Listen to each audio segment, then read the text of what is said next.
यूहन्ना बपतिस्ता की मृत्यु। क्या यूहन्ना सच बोलने के लिए सच में सर कलम कर दिया गया था?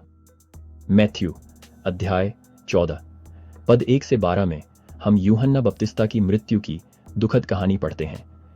यूहन्ना एक निडर नबी थे जिन्होंने पश्चाताप का प्रचार किया और ईसा मसीह के लिए मार्ग तैयार किया। उन्होंने राजा हेरोदेस एंटिपास के पापों के खिलाफ भी आवाज उठाई, खासकर अपने भाई फिलिप की पत्नी हेरोदियास से उसकी गैर कानूनी शादी की निंदा की। हेरोदियास यूहन्ना की बातों पर बहुत गुस्सा हुई और उसे मार डालना चाहती थी, लेकिन हेरोदेस यूहन्ना से डरता था, ये जानते हुए कि वह एक धर्मी और पवित्र व्यक्ति है। इसके बजाय हेरोदेस ने यूहन्ना को गिरफ्तार कर लिया और कैद कर दिया। हेरोदेस की जन्मदिन की दावत के दौरान हेरोदियास की बेटी ने राजा और उसके मेहमानों के सामने नृत्य किया।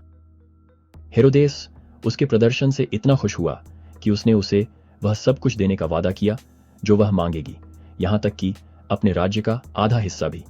अपनी मां हेरोदियास द्वारा प्रेरित होकर लड़की ने एक थाली में यूहन्ना बपतिस्ता का सिर मांगा।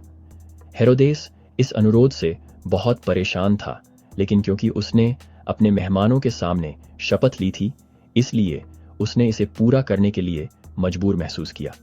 उसने यूहन्ना का सिर कलम करने का आदेश दिया और उसका सिर एक थाली में लाकर लड़की को दिया गया, जिसने उसे अपनी मां को दे दिया।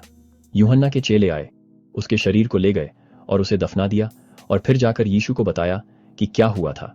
यीशु इस खबर से बहुत दुखी हुए और शोक मनाने के लिए एकांत जगह पर चले गए। यूहन्ना बपतिस्ता की मृत्यु सच्चाई और धार्मिकता के लिए खड़े होने की कीमत का एक सशक्त उदाहरण है।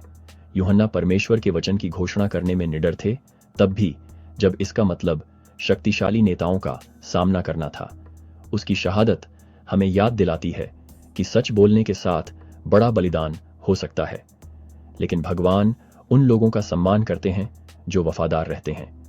यह कहानी अनियंत्रित पाप के भ्रष्टाचार और परिणामों को भी दिखाती है, क्योंकि हेरोदेस की कमजोरी और हेरोदियास की नफरत ने एक नबी की अन्यायपूर्ण मौत की ओर अग्रसर किया।